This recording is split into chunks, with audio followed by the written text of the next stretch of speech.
Hi everyone, my name is Dr. Pallavi Rao Chaturvedi. I'm a parenting coach and an early learning expert. I'm the founder of Get Set Parent, and a lot of you probably already know me from my social media handles, which is Get Set Parent with Pallavi. So I welcome all of you to today's session, which is about delving into a very, a nuanced aspect of parenting.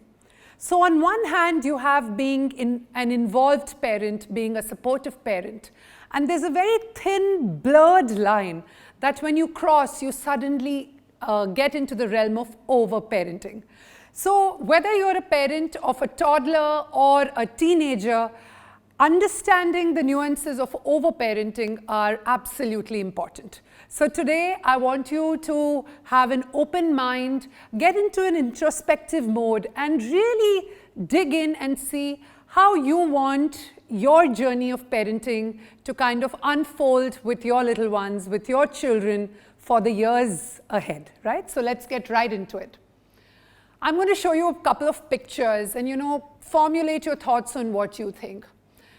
Does it happen sometimes that we kind of misjudge the age of our children and the kind of love that we provide? Are we sometimes a little too inquisitive, a little too prying, thinking that we are actually taking care of our children? Are we so scared all the time today? Are we overcautious? Are we overprotective, believing that that's for the benefit of the child, right? And somewhere are our children feeling that we've got them tied on a leash, right? So whether it's how we talk to them, whether it's our actions, whether it's our digital protectiveness, all of it, do they feel like that? And do we end up unintentionally making our kids feel overwhelmed? So these are a couple of thought starters for you, because I think all parents, right, every parent comes from a place of great intention. We want to be the best for our children. We want to do the best. But does it really play out the way we intend it to be? And for the next 30 minutes, 35 minutes, we're going to discuss about this. Get into what are the signs that we can keep introspecting. What are the signs of overparenting? What do we do about it? And why is it that some of us, at some point or the other, most of us at some point or the other, tend to overparent our children?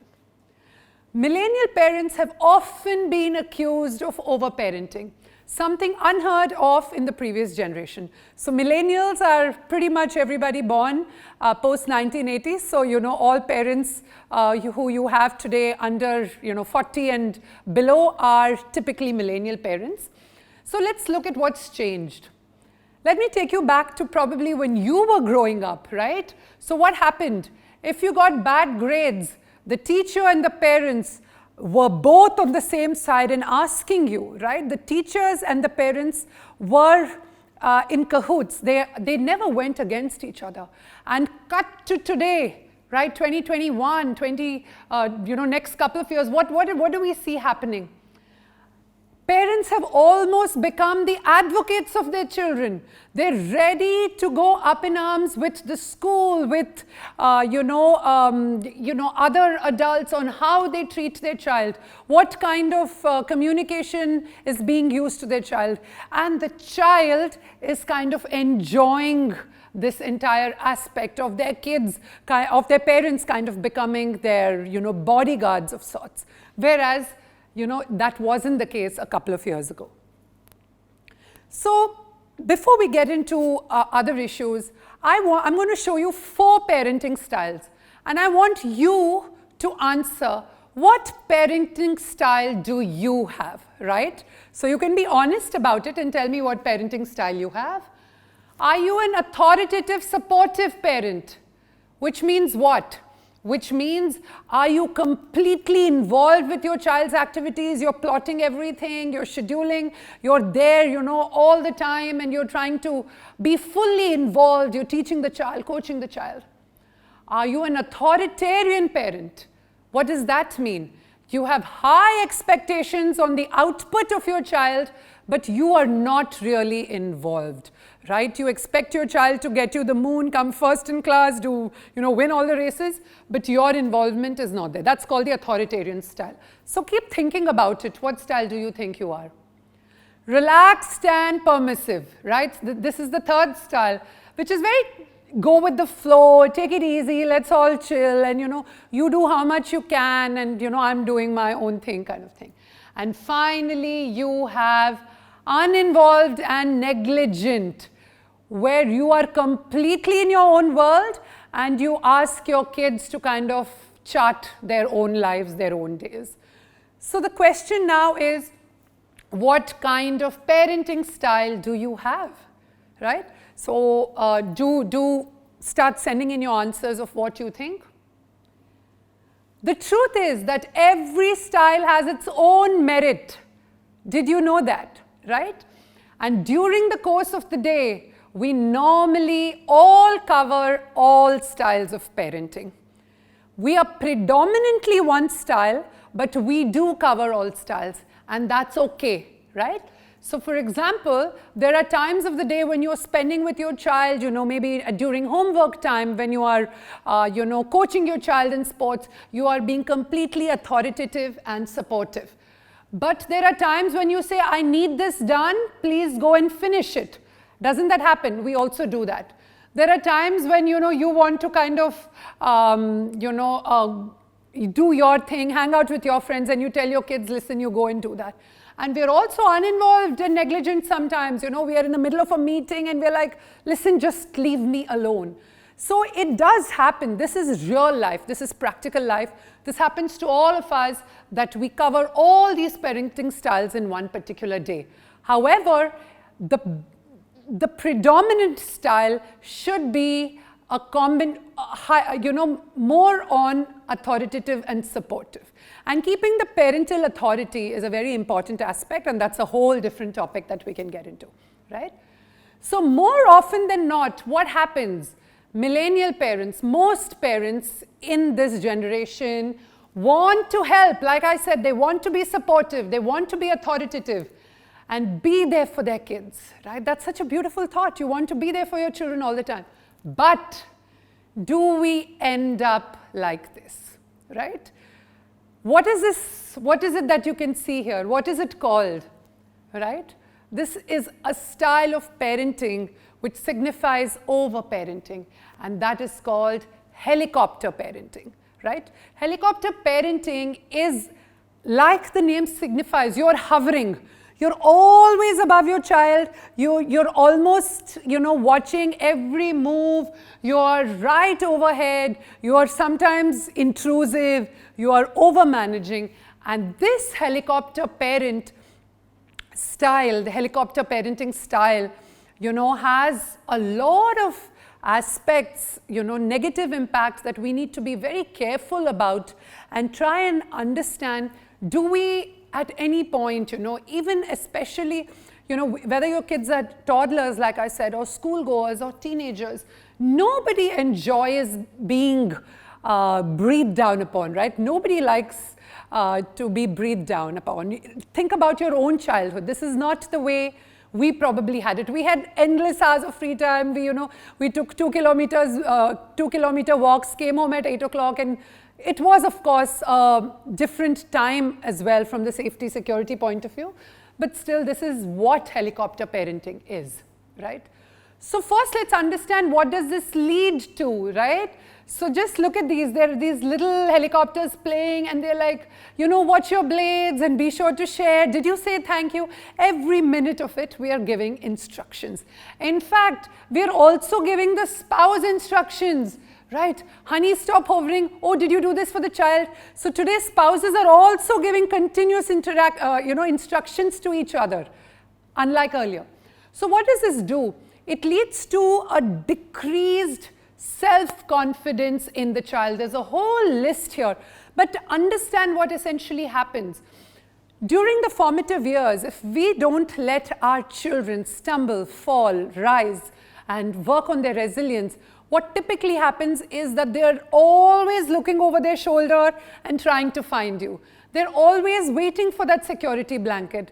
They're always looking for an external source of motivation. They don't find that motivation within, and they don't reach out to peers, and all of this kind of takes an ultimate beating in their sense of independence and self-worth. Their confidence goes down a whole lot.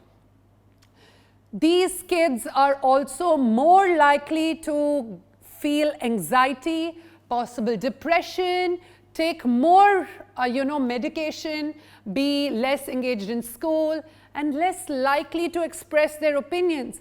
Because why? When they were trying to express an opinion, maybe during their childhoods, the parents came and said, no, not this, it has to be this way, right? So their own point of view, their own voice has probably not developed.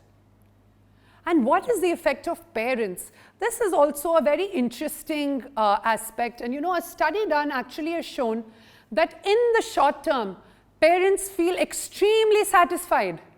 They actually feel that we are doing so much for a child. We are, completely investing our time, our resources, our money into making sure that everything is laid out for the child perfectly. And I am doing my job, being there 100% for the child.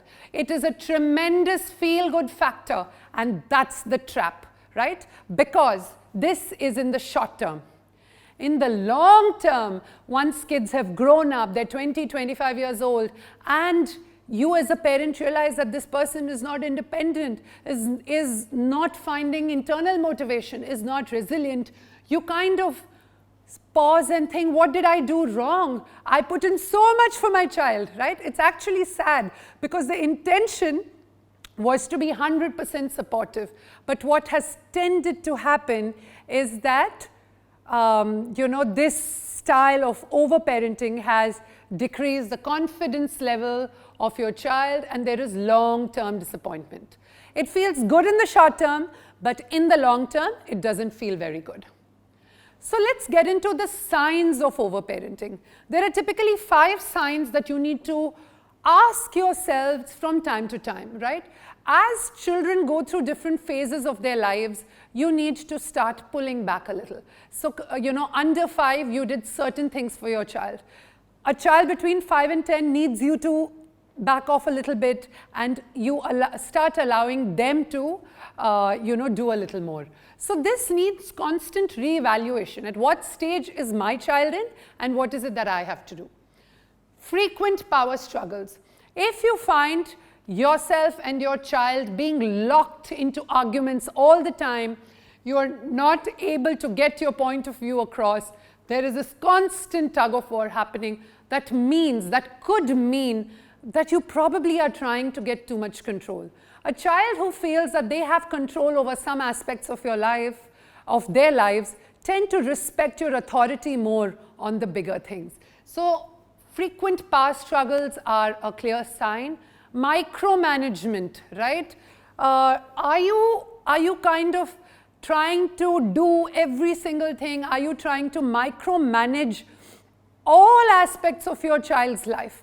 That could be a sign of overparenting. You try to control how others treat your child, right? So whether it is teachers, whether it is, their friends' parents, you are so particular in communicating that, listen, my child, please make sure that my child wins the race. Please make sure that you don't shout at my child. My child is very sensitive. You're trying to communicate the dialogue between other people and your children, and not really allowing your child to stand up for, a natural conversation that could have happened. No age-appropriate expectations. You want them to aim for the stars all the time.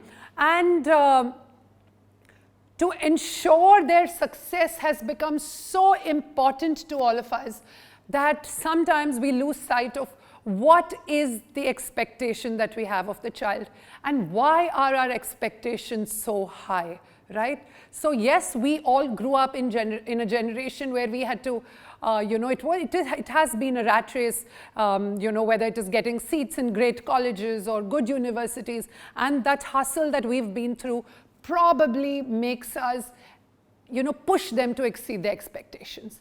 And we can't let our child fail. And I think this is one of the, big aspects of overparenting, that we are so upset. A child gets, a few things wrong in a test and we're like, how could you do that? Right? That was absolutely not done. It shouldn't have been like that. I told you so many times you should have got 100 on 100, right? Or we practiced so much in the running race and you still didn't come first. Why are we so scared to let our kids fail? Because the whole point of childhood is to fall and make those mistakes so that the child learns that it's okay to fall, I still can get up, and I still can continue running. And this is a very important life skill that we can kind of, inculcate in our kids at this point, because these are the years to fall and make mistakes. So these are a few signs of overparenting. So the question is, why do we overparent, right? And I think, I keep saying this even on my handles, which is, Get Set Parent with Pallavi, that a large aspect, almost 80% of parenting is about ourselves, right? Trying to control our emotions. And 20% is what we are doing with the child. Parenting is really an inner journey as much as we believe it is about the child, right? So is it love? Is the first reason we tend to overparent love. We think that, we love the child so much, so we need to be there 100%. Or is it fear, right? I remember, when my little one was born several years ago, I used to take these antibacterial wipes and, scrub down every toy. And I know several of my friends who've done that. Or we're so scared to send our kids, to the neighbor's house without support. And of course, there are reasons why we do all of that. But are we more fearful as a generation of parents? We're scared of germs, we're scared of, kidnapping, we're scared of failure, of bugs, of men, sleepovers, even organic and non-organic food. We are so particular about what our kids eat that sometimes the small joys are probably in the, the easier, more accessible parts of growing up. So fear could be a possible reason. So this is kind of a joke. You have the parents leaving the child with a babysitter leaving these hundreds of instructions. Is it guilt? Guilt is a huge aspect of parenting that we kind of grow up with in our growing up years, and that gets transferred onto our parenting style. So is it guilt of satisfying our own emotional needs that we tend to hover so much around our children? Is it the lack of a social life, goals and aspirations in our own life, or emotionally absent marriages that we are, being over-present for children, of not providing as much, those foreign vacations and those, expensive toys, or sometimes not being around enough for your child because of work? Do you tend to hover because of that? Or not having achieved enough ourselves, right? We were mediocre students growing up, but my child has to come first, right? These expectations are some of the reasons we probably over-push and over-pressurize. Is it a trust deficit? Lack of trust in the abilities of our children. Your 6-year-old is trying to make a greeting card for grandfather, and we're like, no, come here, let me show you how to do it. And we've drawn our beautiful version of what we think the greeting card should be. Why? Right? The questions, I'm throwing the questions out there so that you kind of think about it. Right? How does it matter what the child is doing? It's coming from the heart. And allow that to happen, rather than us jumping in to rescue them.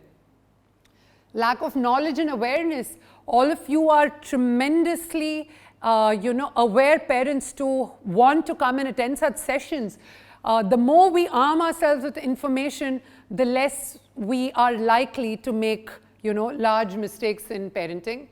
The feeling that we can do it better than them. And parents, I can guarantee you, for the first few years, of course, anything that your child does, you can do better. but that's not the reason for you to jump in and do their work. Whether it is homework, whether it is their art and craft projects, whether it is struggling with a puzzle. Of course you can do it. You're probably 35 or 40 years old. And you jumping in and trying to teach the child that, okay, come, I'll do it for you, is not really allowing the child to grow into the whole process. And our own experiences as a young child. A lot of our parenting styles come from how we were parented by our parents, our family members at home, our teachers, and somehow trust deficits can stem from there. Is it high aspirations, right? We are a generation of parents who want to aim for the moon for our children. We think it is better to clear the path for them in order for them to be successful, right? We want to lay out the red carpet and make sure that they are perfectly aligned, and that is going to bring in success. We think it is safer for the child for us to always be there. We believe that our child's success is our own success. And this is another aspect, where we think if our children fail, it is our failure. We think if the child has succeeded, it is because of us. Yes, it is because of your support or lack of it that your child has landed there. But trust that the child also has his or her innate strengths and talents which are bursting to come out, right? And I don't think we want to make clones of ourselves. We want the individual stardust and magic to shine through what they were meant to do.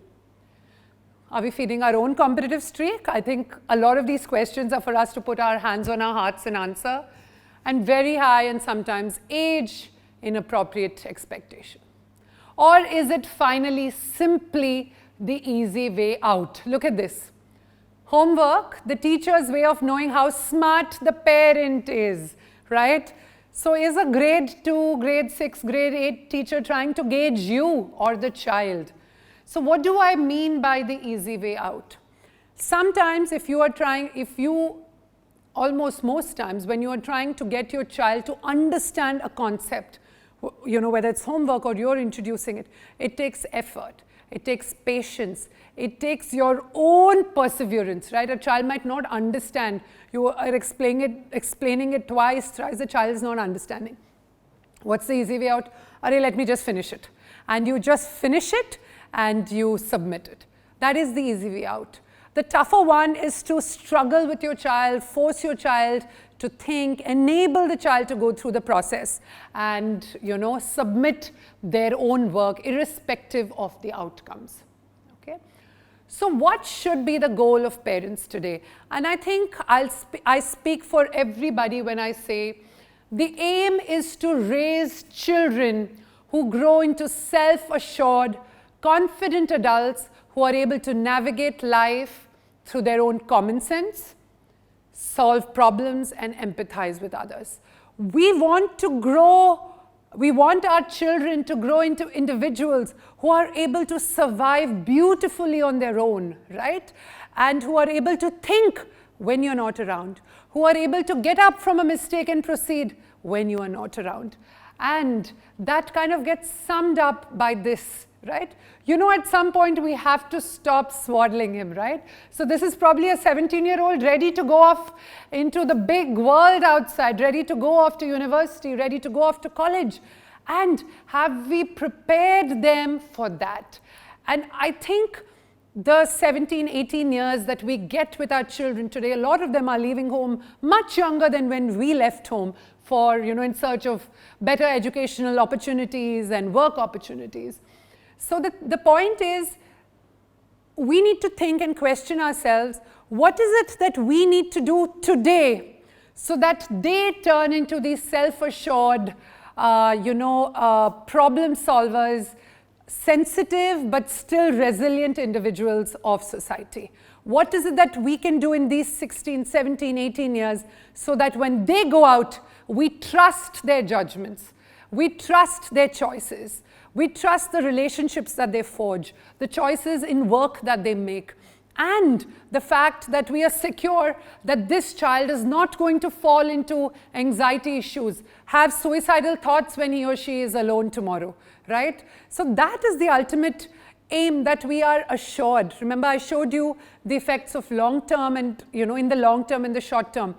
In the long term, we want to be happy that our little ones are now comfortably and confidently able to survive in the world with or without our input. So what do we do about this? How do we ensure that we don't overparent our children at every age and phase of their growing up? The first reminder I'm going to give you, or a caution I'm going to give you, is to respect their privacy, right? Respect is a key word here. Respect denotes trust. Respecting their privacy starts from a small age and then goes into the teen years. Knock before entering after a certain age and expect the same from them, right? Today we see kids barge into their parents' bedrooms without even knocking.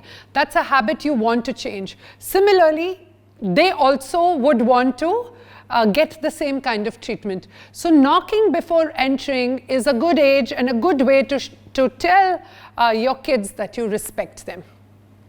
Say no to prying and snooping.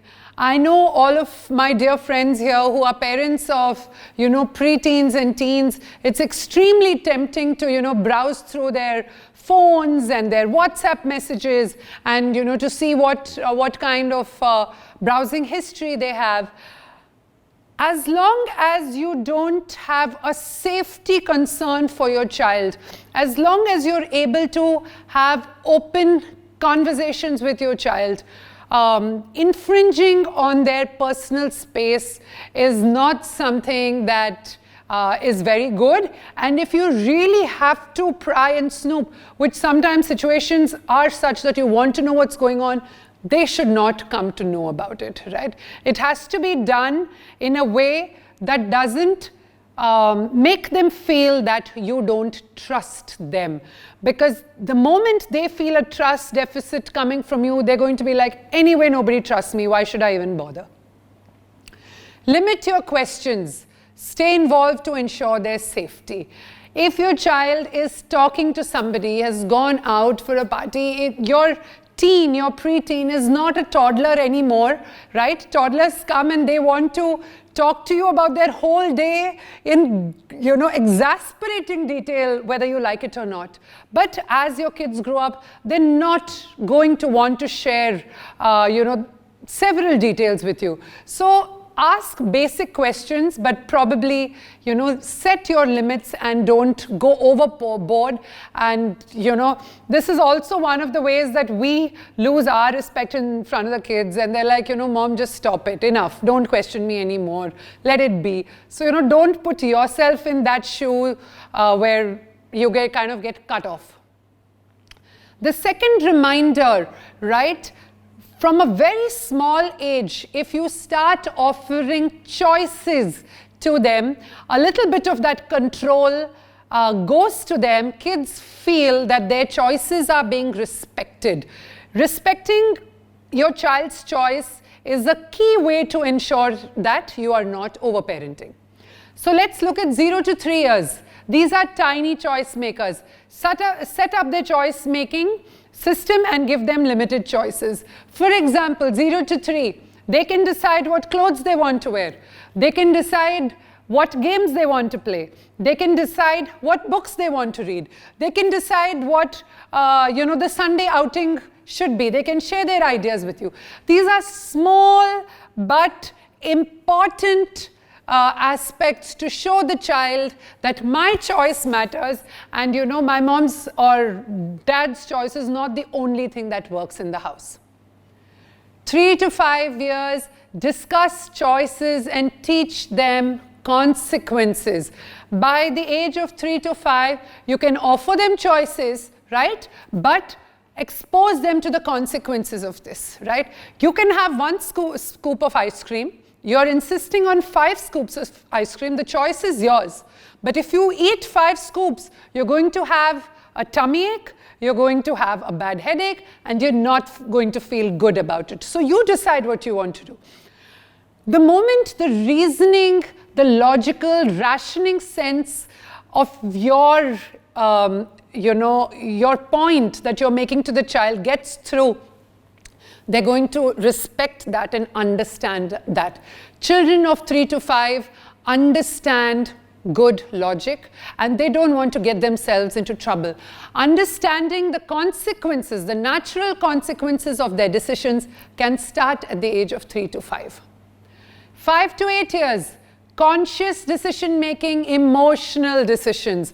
At this point, what you also want to start doing is getting them to think about how it would impact somebody else, right? The decisions that they make. All the way till 5 years, it is about them, right? So, for example, I want to play with this friend versus that friend, when both friends are waiting for me to play with them. This is a choice an 8-year-old or a 9-year-old may be faced with. How is she going to make that decision, right? Is she hurting a friend in that process? Is there a way she can get both friends together, right? So these kinds of decision making, which involves emotions, empathy, sensitivity, sympathy sometimes. What is the other person thinking? How is my decision going to impact somebody else? This becomes very, very important as well. So 5 to 8 years, they are definitely more willing to take on responsibility of their decisions. And here, if we start dictating to them, especially this is the age where their relationships start getting forged with their friends. They're moving towards having peer support and peer groups. And if you dictate to them, you should be friends with them, don't be friends with them, have lunch with them in school, play with them in the evening, they're not going to like it, and this is a sign of overparenting. Above 8 years, right? So what happens? Allow for an active role in planning and family decisions. Above the age of 8 or 9, your child is a thinking, logical, full of opinions, little individual of your family. Include them in decision making.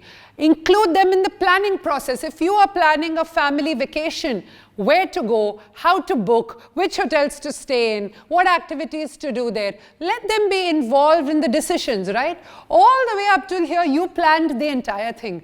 Give them some of the decision making to make. This is a huge testing ground for them to, practice their skills of planning, of organizational capability. It makes them feel responsible that, the sightseeing of, the amusement parks or the zoos of that place, I get to decide, how we're going to go about it. So give them an active role and responsibility. And also tell them, we are relying on you. If you don't plan it well, we won't get to do that activity. We are not doing it. Of course, you can come and ask us any questions and seek help. So this is how choice building and decision making can be introduced to young children. Reminder 3, stop overgiving, overpraising, oversharing. I think again, when we talk about millennial parenting, a little bit of the excess, a little bit of that little extra, we are a little extra, and that tends to become a problem. We think we are doing it to make the child happy, but you have a child which is outgrown in emotional capability now, and they're what you call a brat, right? A spoilt brat. And parents are serving them on a platter. So this is something you want to take care of. Instant gratification in another aspect of it. I want a pizza now and you order it online. I want some toy now, you order it on Amazon, right? Things can't be instant. And that is something that by laying these boundaries, children start realizing that they need to appreciate, value, and earn their rewards, right? It can't be them receiving even before they ask for. Setting rules and boundaries, right? This is the fourth and the most important reminder. Boundary setting is critical. What is it? It is communication of a rule. When we talk about not moving towards overparenting, when do you use it? When they don't know your rule, right?